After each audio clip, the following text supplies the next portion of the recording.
continuer dans le thème qu'on avait commencé depuis plusieurs dimanches. Vous vous rappelez, on avait parlé de la prière de la foi.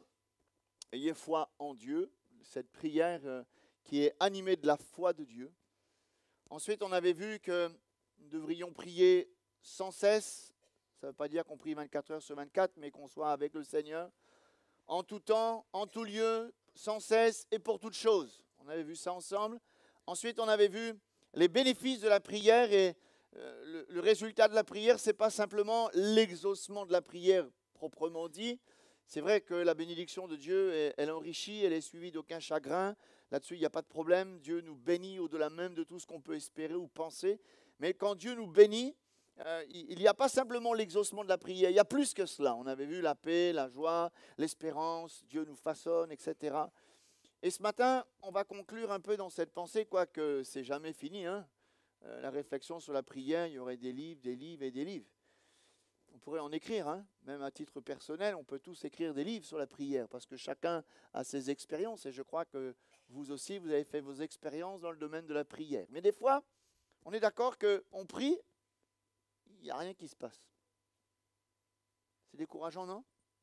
Seigneur, tu as dit que tu allais nous exaucer. Seigneur, tu as dit que tu vas répondre à ma prière, mais pourquoi j'ai rien? Est-ce que la droite de l'Éternel ne serait plus la même? Est-ce que Dieu aurait changé? Non. La Bible dit formellement qu'il n'y a en Dieu ni changement, ni ombre de variation. Il ne change pas. Les modes changent, les hommes changent, mais lui ne change pas d'un iota. Il est le même.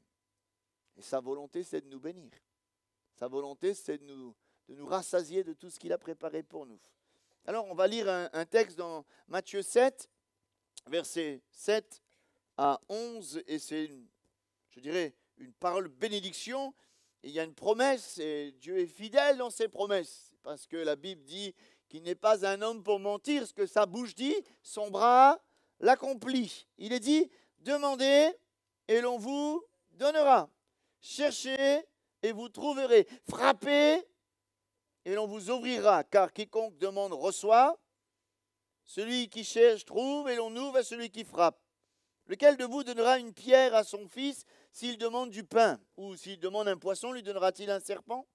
Si donc méchants comme vous l'êtes, vous savez donner de bonnes choses à vos enfants, à plus forte raison, votre Père qui est dans les cieux donnera-t-il de bonnes choses à ceux qui le lui demandent? Alléluia! Quand on lit ça, on dit « Waouh, Seigneur, c'est bien, on demande, tu donnes. On cherche, tu te laisses trouver. » Et on sait que Dieu répond à nos prières. Et quand nous prions, nous ne sommes pas en train de jouer à quelque chose qui découle du hasard. Un coup ça marche, un coup ça ne marche pas. Non, Dieu veut accomplir sa parole. Dieu veut accomplir ses promesses.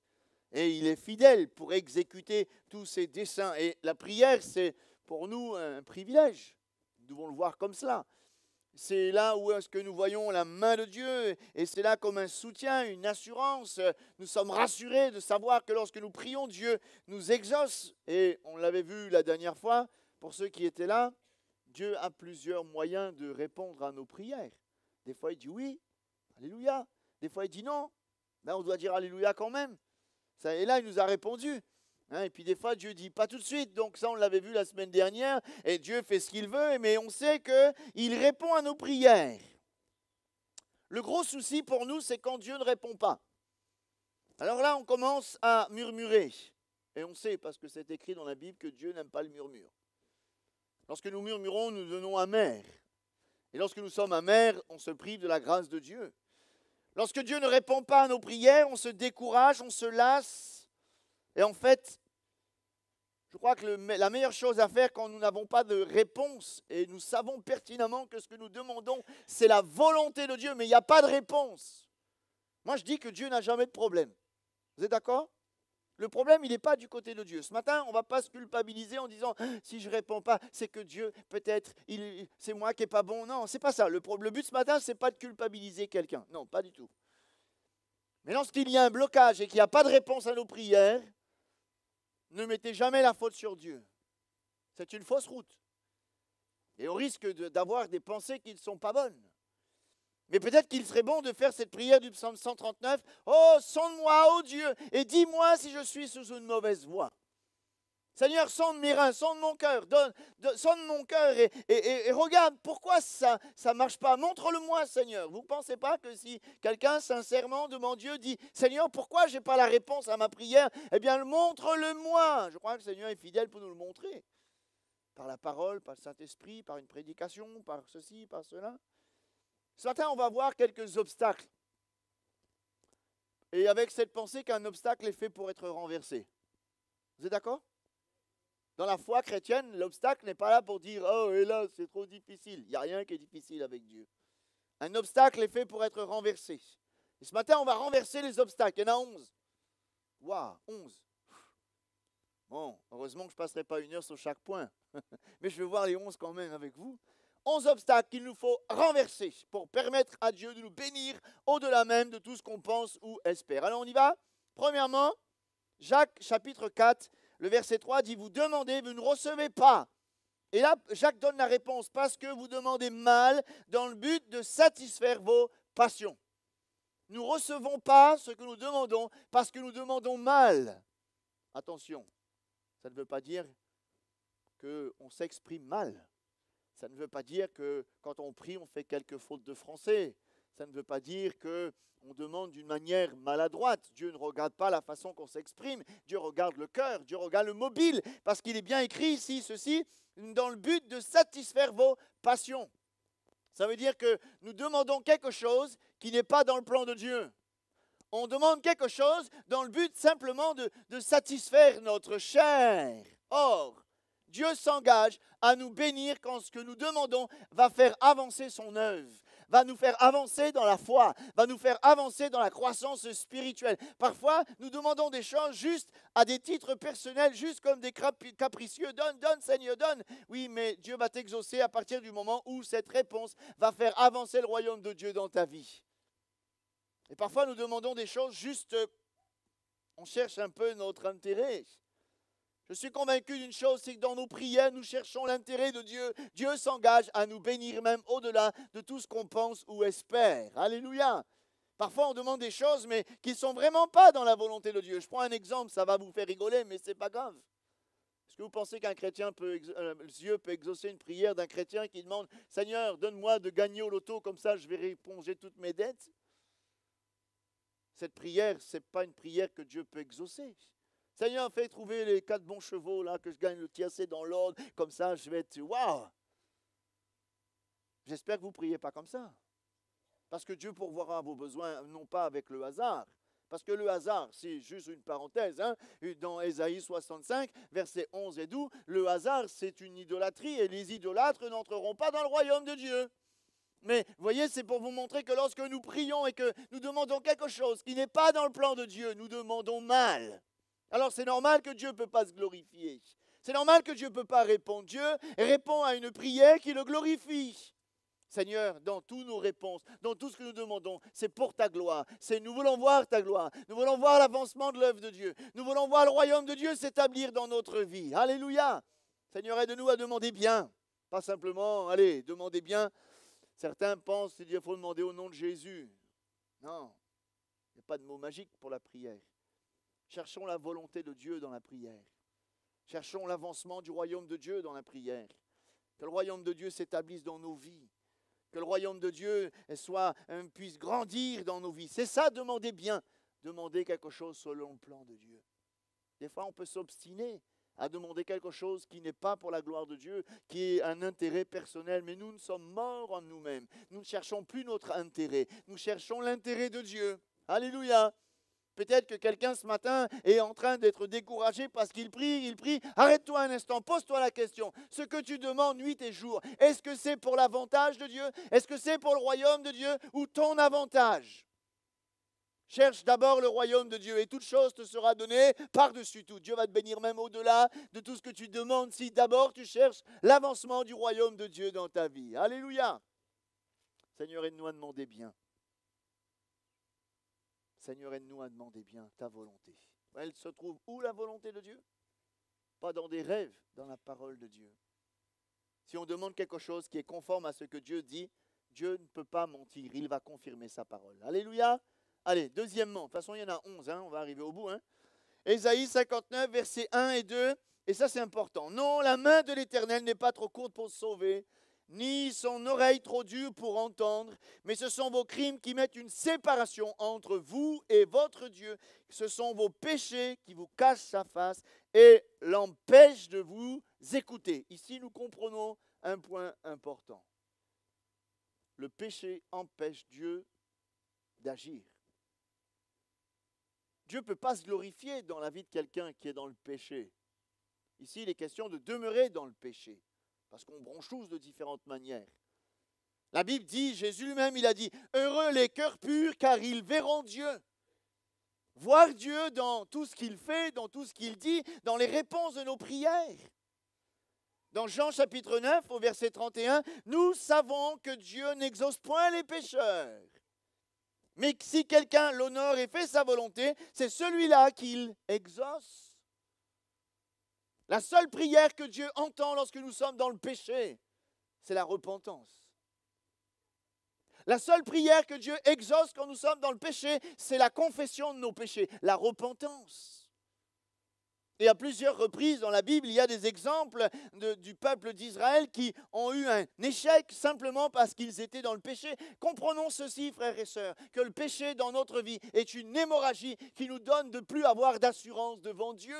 Or, lorsque nous prions, nous avons besoin d'assurance dans ce que Dieu dit, dans ce que Dieu fait, dans ce que Dieu est. Or, le péché est une hémorragie dans notre vie. Et peut-être que ce matin, nous prions dans la volonté de Dieu. Nous prions pour que Dieu nous bénisse, mais il y a encore un péché qui demeure et c'est une porte, c'est un boulevard, c'est une brèche que nous ouvrons à l'adversaire qui empêche Dieu de bénir. Non pas que Dieu ne puisse pas le faire, mais il ne peut pas se glorifier dans la vie de quelqu'un qui est dans le péché. Tu veux voir la gloire de Dieu? Sanctifie-toi. Tu veux voir la gloire de Dieu? Repens-toi et du zèle. Tu veux voir la gloire de Dieu? Repens-toi, pratique tes premières œuvres. Parfois, nous pensons que, mais peu importe, Dieu est bon, Dieu est grâce, il fait ce qu'il veut, oui, alors nous vivons n'importe comment et nous voulons que Dieu nous exauce. Nous savons que Dieu n'exauce point le pécheur. Si nous voulons voir la gloire de Dieu, nous devons nous sanctifier.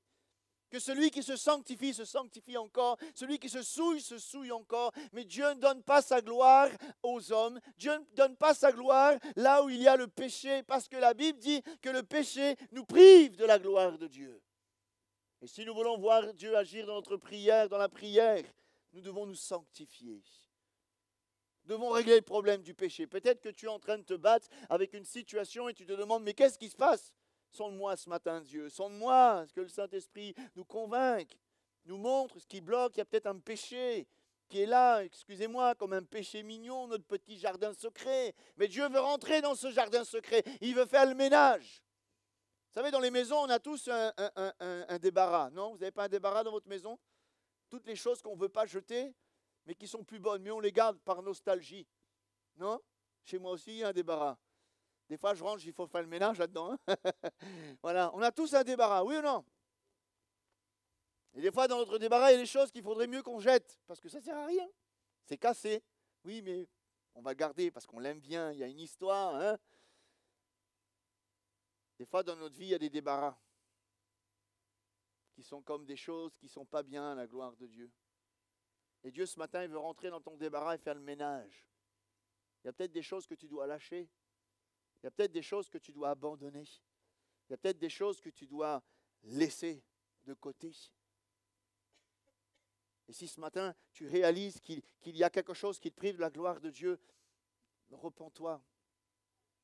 Demande pardon, Seigneur. Il sera fidèle et juste pour te pardonner. Il va te rétablir dans sa communion. Et automatiquement, tu auras de l'assurance. Parce qu'il est écrit dans Hébreux qu'on peut s'approcher du trône de la grâce avec assurance pour être secouru dans tous nos besoins. Mais le péché nous enlève cette assurance.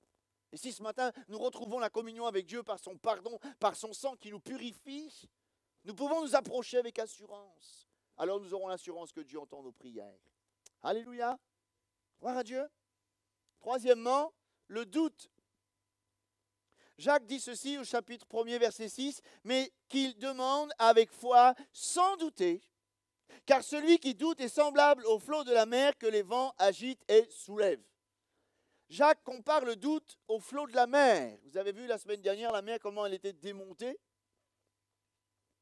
Je ne sais pas si le frère est parti en bateau quand c'était, il n'est pas gaillard parce qu'il y a un mal de mer. Un bateau qui est dans la houle, qu'est-ce qu'il fait? Il monte, il descend. Et quelqu'un qui doute, c'est comme un bateau qui est en pleine mer démonté. Il monte, il descend. Je crois plus. Je crois plus. Je crois plus.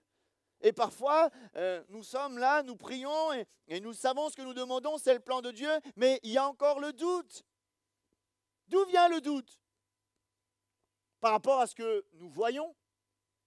D'où vient le doute? Par rapport à ce que nous entendons? Par rapport à ce que nous ressentons? Mais j'aimerais te dire ce matin, dans le nom de Jésus, que les promesses de Dieu ne dépendent pas de ce que tu penses. Les promesses de Dieu ne dépendent pas de ce que tu vois. Les promesses de Dieu ne dépendent pas de ce que tu entends. Les promesses de Dieu dépendent de ce que Dieu dit. Et Jérémie, le prophète, dit ceci, que Dieu veille sur ses paroles pour l'exécuter. Alléluia! Ne te laisse pas douter par les aléas, les circonstances. Il y a un homme dans la Bible qui dit que sans douter dans son cœur, Abraham, il a cru dans la promesse. Pourtant, les circonstances étaient plutôt défavorables. Il était vieux, sa femme n'était plus en âge d'avoir des enfants, mais il a serré la promesse dans son cœur. Et parce qu'il a entendu, il a attendu avec foi. Il n'a pas regardé son corps, il n'a pas regardé les circonstances, mais il a serré cette parole dans son cœur. Il savait que cette parole est oui, amen. Alors Dieu l'a accompli. Il a eu une postérité avec sa femme. Alléluia. Il n'a pas douté dans son cœur. Parfois, l'espace-temps joue un rôle très important. Lorsqu'on prie et puis que Dieu tarde à bénir, on commence par douter. Est-ce que la promesse est pour moi? Est-ce que Dieu va le faire? Est-ce que Dieu va me relever? Est-ce que Dieu va me répondre à ma prière? Mais la promesse de Dieu, elle ne dépend pas de l'espace-temps. Nous sommes conditionnés par le temps. Mais la Bible dit que Dieu fait toutes choses en son temps. Il fait toutes choses belles en son temps. Le temps n'a pas d'emprise sur lui. Et Malachie dit ceci, que si la bénédiction de Dieu, elle tarde, attends-la. Elle est scellée. Elle va s'accomplir certainement. Ne laisse pas le doute. Et le doute, c'est comme s'il y a en nous le oui et le non. Mais pourtant, les promesses de Dieu sont oui, amen. Ne te décourage pas ce matin, ne doute pas. Serre cette promesse dans ton cœur. Et certainement, la promesse de Dieu va s'accomplir. Il n'y a aucun diable, aucun homme, aucune autorité, aucune puissance qui peut s'opposer à ce que Dieu dit. Ne nous laissons pas ébranler dans la foi par rapport au doute. Et comment surmonter le doute? La foi, c'est pour ça que Dieu nous donne la foi. S'il n'y avait pas de doute, on n'aurait pas besoin de foi. Et Dieu nous donne la foi pour triompher. Mais comment elle vient la foi? Elle vient de quoi la foi? La parole de Dieu. Si quelqu'un est dans le doute ce matin, le remède, c'est pas de dire Alléluia, chanter des louanges pendant 2 heures. C'est pas ça. Le doute, pour le chasser, c'est d'être rempli de la parole de Dieu, cette affirmation de Dieu, ces promesses de Dieu, on va les confesser et le doute va s'en aller. Alléluia. Le doute est un poison pour la prière. Quatrièmement, Job, chapitre 3, verset 25, dit ceci, ce que je crains, c'est ce qui m'arrive, ce que je redoute, c'est ce qui m'atteint. C'est la peur.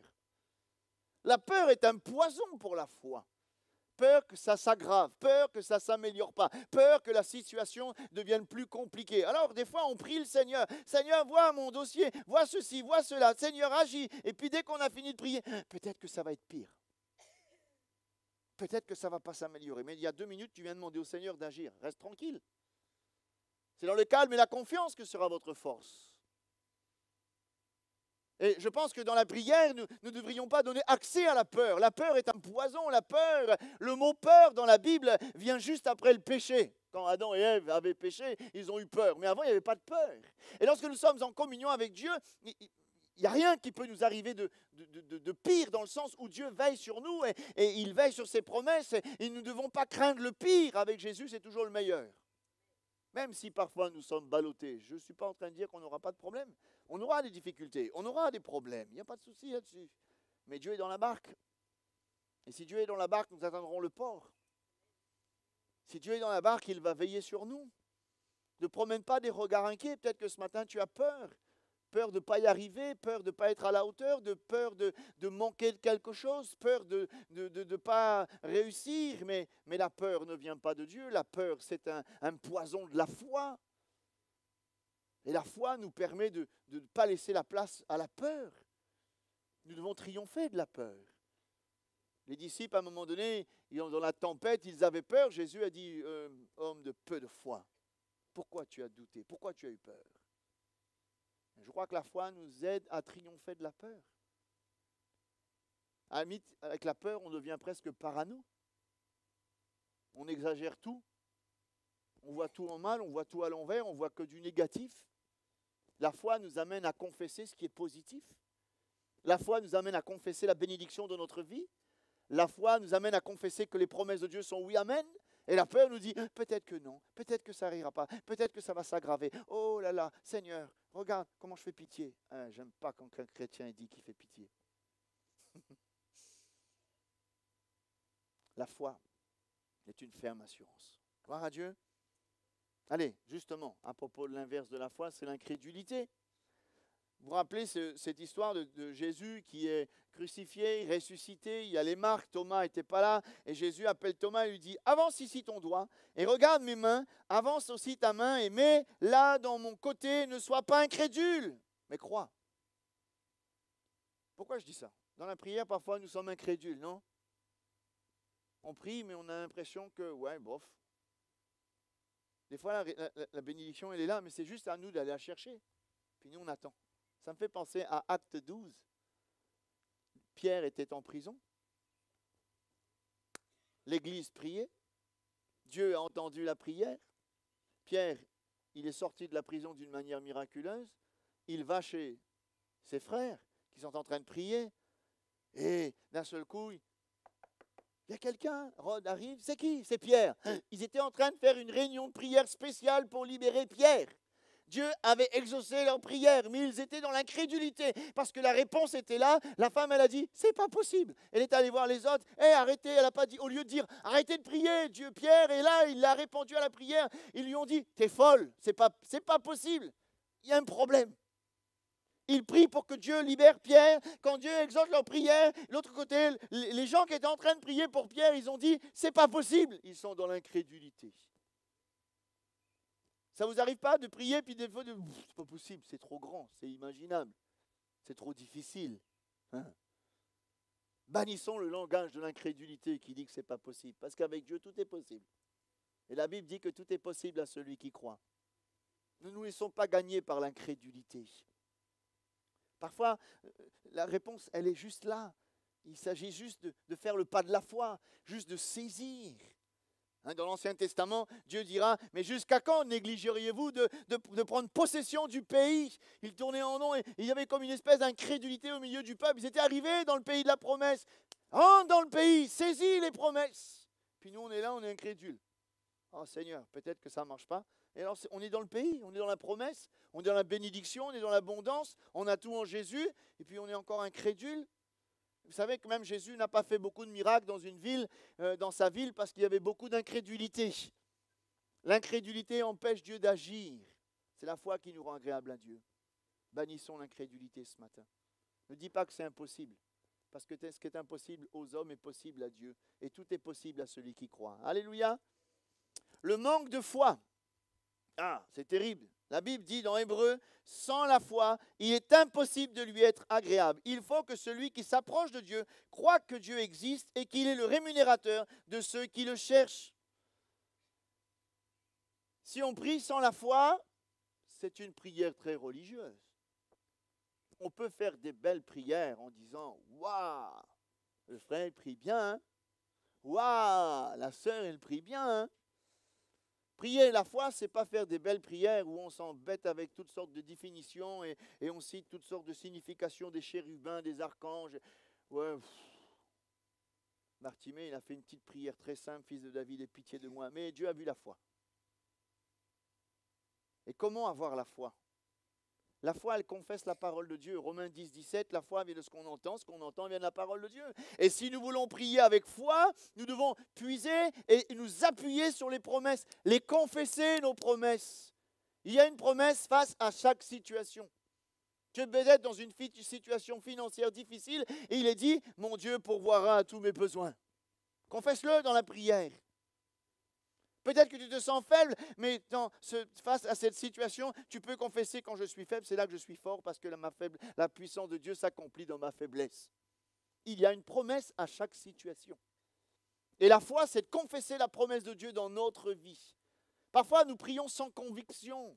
Nous prions comme des religieux, nous prions parce qu'il faut prier. Mais la foi, elle confesse la victoire. Elle a un langage de victoire. Elle parle, elle vit la victoire. Elle se comporte dans la victoire. Elle se manifeste par une confession de la parole de Dieu. Et c'est ça que nous devons faire. Nous avons besoin de la foi. Et là, j'arrive à un point très important. Matthieu 6 dit ceci. Si vous pardonnez aux hommes leur offense, votre Père céleste vous pardonnera aussi. Mais si vous ne pardonnez pas aux hommes, votre Père ne vous pardonnera pas non plus vos offenses. Dans le contexte, c'est la prière. D'ailleurs, j'ai remarqué qu'à chaque fois que Jésus fait un enseignement sur la prière, soit avant, soit après, il y a toujours un enseignement sur le pardon. Vous pouvez regarder, hein? À chaque fois que Jésus enseigne sur la prière, il y a à côté, en avant ou en arrière, le pardon. Le manque de pardon nous prive de la bénédiction. Le manque de pardon empêche Dieu de nous bénir. Matthieu 18, 15. Si ton frère a péché, va et reprends-le lui seul. Bon, ça c'est le contexte. Ensuite, il est écrit ceci, que ce qui est lié sur la terre est lié dans le ciel. Alors, moi, j'ai cherché ça et je me suis dit, qu'est-ce que ça veut dire?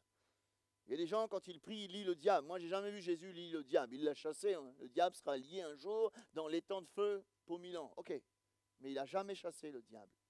On ne chasse pas une maladie, on ne chasse pas ceci, on ne chasse rien du tout. On ne lit pas, pardon. On ne lit rien du tout. C'est le contraire.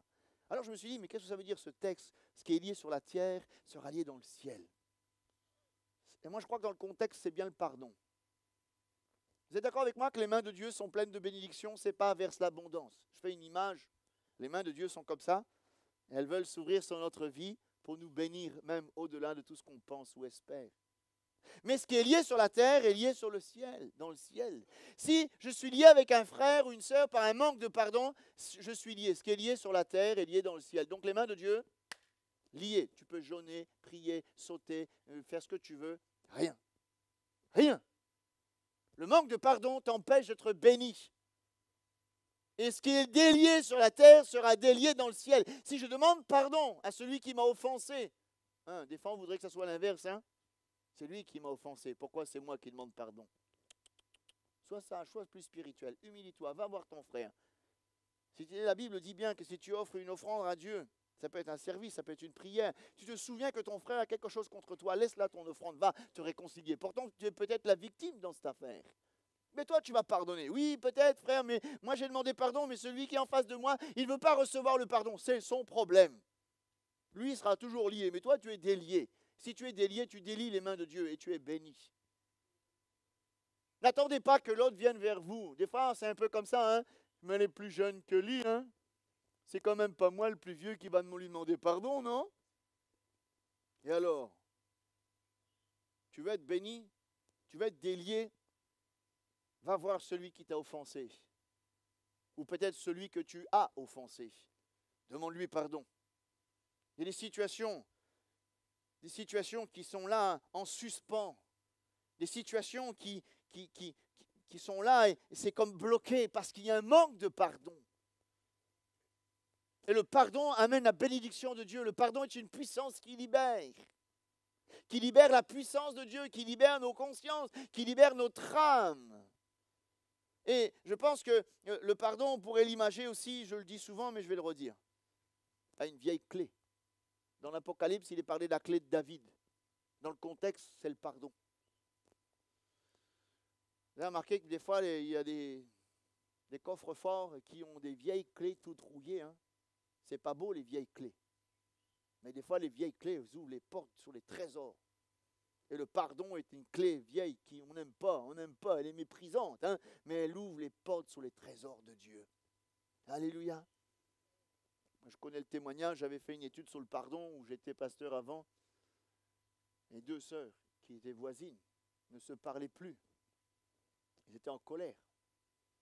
Mais le résultat, c'est qu'elles n'étaient pas en paix. Le résultat, c'est qu'elles ne dormaient plus.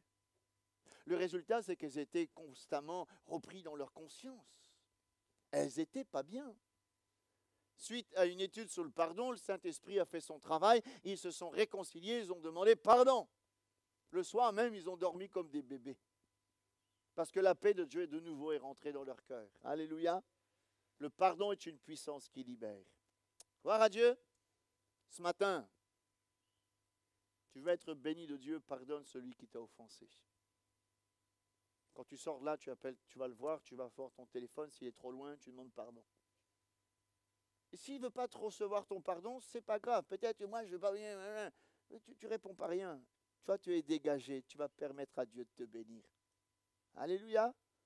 Des fois, ce n'est pas évident quand quelqu'un ne veut pas recevoir notre pardon. Mais toi, prends ta vie en main. Pardonne.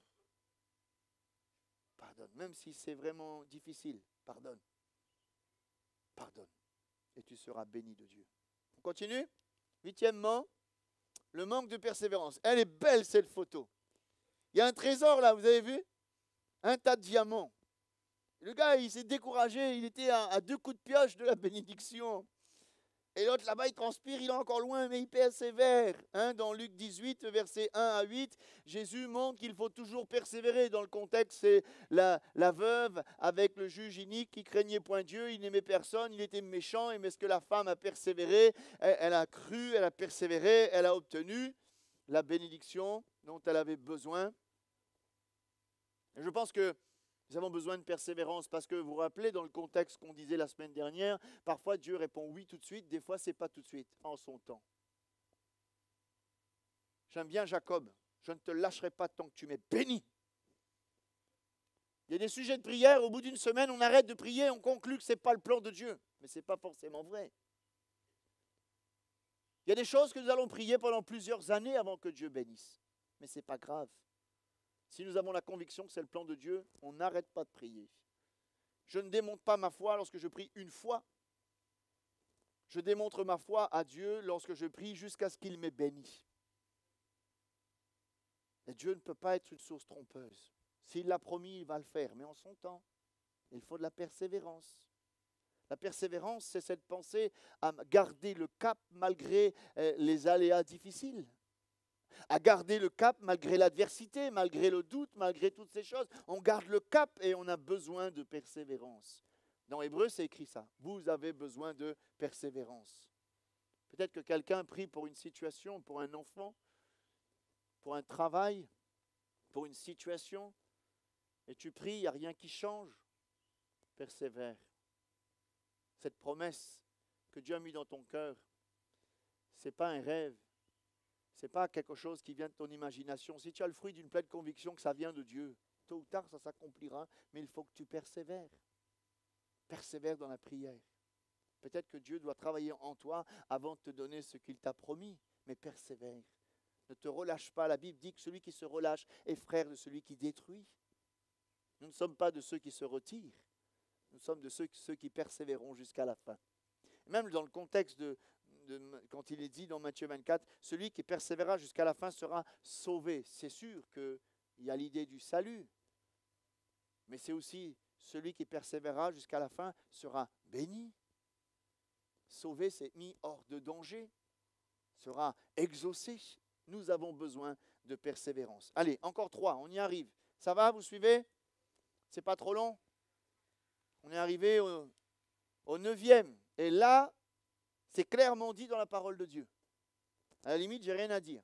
Marie, montrez à votre tour de la sagesse dans vos rapports avec vos femmes, comme avec un sexe plus faible. Honorez-les comme devant aussi hériter avec vous de la grâce de la vie, qu'il en soit ainsi, afin que rien ne vienne faire obstacle à vos prières. Problème à la maison égale blocage. Pourquoi? L'homme quittera son père et sa mère, s'attachera à sa femme, les deux deviendront une seule chair. Et oui, et c'est aussi écrit, quand deux s'accordent, l'église, ça commence à la maison, vous êtes d'accord? Lorsque 2 ou 3, 2, c'est monsieur, madame. Hein? Quand à la maison, il y a une distorsion et on n'est plus unis, manque d'assurance. Notre conscience est reprise.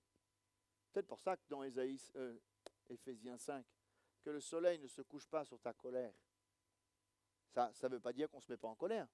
Parce que je mets au défi de me dire, quelqu'un ce matin, dans son foyer, il n'a jamais eu une incompréhension. Soit vous ne voulez pas voir la réalité en face, soit vous vous cachez derrière quelque chose, mais il y a un problème. Tous les foyers, il y a des grains. Non? Oui? Non? Non, chez vous, ça va parfaitement bien. Que le soleil ne se couche pas sur ta colère. Parce que quand on va au lit, on dort, et qu'on est encore en colère, l'adversaire, il va mettre toutes sortes de pensées dans ton cœur. Et le lendemain matin, au réveil, on ne voit plus de madame pareille.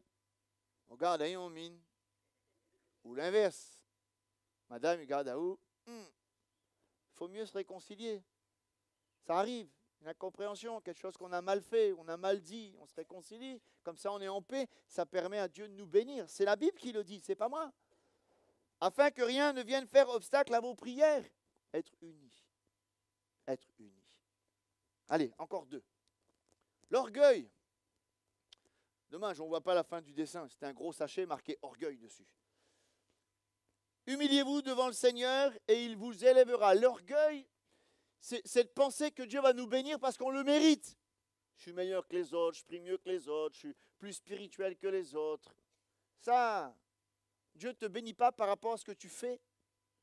Dieu ne te bénit pas par rapport à ce que tu es. Dieu te bénit parce qu'il fait grâce. La grâce nous amène à l'humilité. L'orgueil, c'est penser que Dieu nous bénit parce que waouh, on est le petit chouchou du Seigneur. Dieu nous aime. On est les meilleurs. Il n'y a point 2 à grand bois comme moi. Tu n'es pas le phénix des bois, mon frère, ma soeur. Hein? Voilà. L'humilité précède la gloire. L'orgueil précède la chute. Ça revient un peu à ce que je disais tout à l'heure. Pourquoi on demande le mobile? Je pense que dans la prière, c'est comprendre que tout est grâce.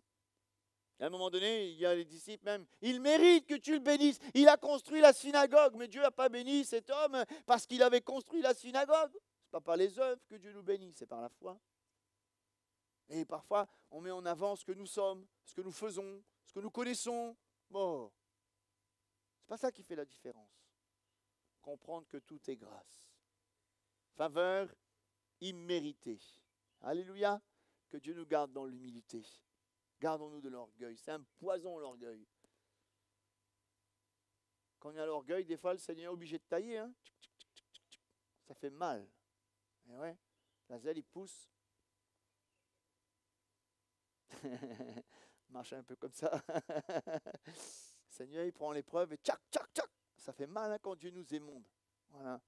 L'humilité nous gardera toujours au pied du Seigneur. Vous savez, le diable, il a été propulsé, déchu de sa position par rapport à l'orgueil. Il voulait prendre la place de Dieu. L'orgueil précède la chute. Seigneur, aide-nous à être petits, devant toi et devant nos frères et sœurs. Gloire à Dieu.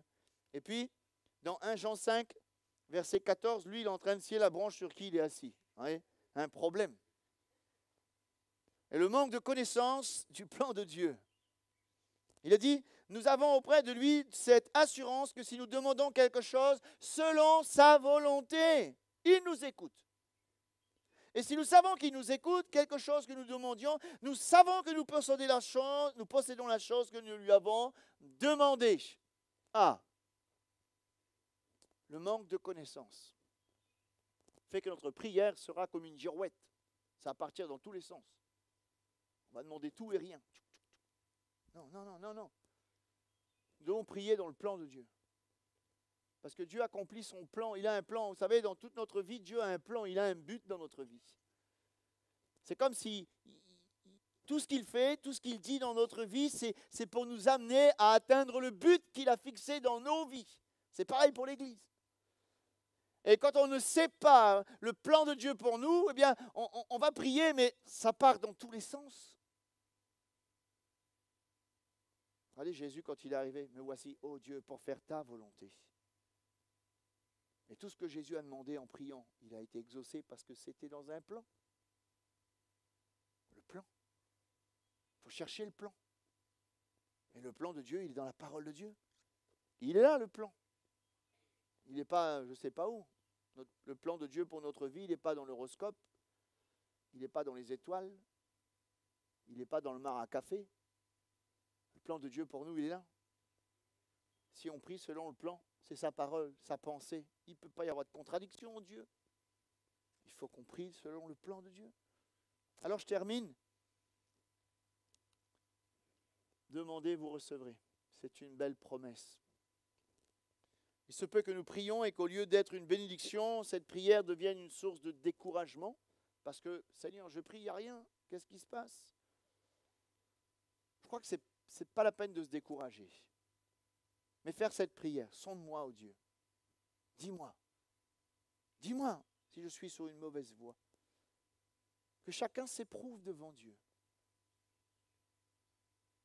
Que chacun demande au Saint-Esprit de le sonder. Éclaire-moi, Seigneur. S'il y a un blocage, s'il y a quelque chose qui retient ta main, montre-le-moi, Seigneur. Vous pensez que si on prie comme ça, le Seigneur ne le montre pas? Non?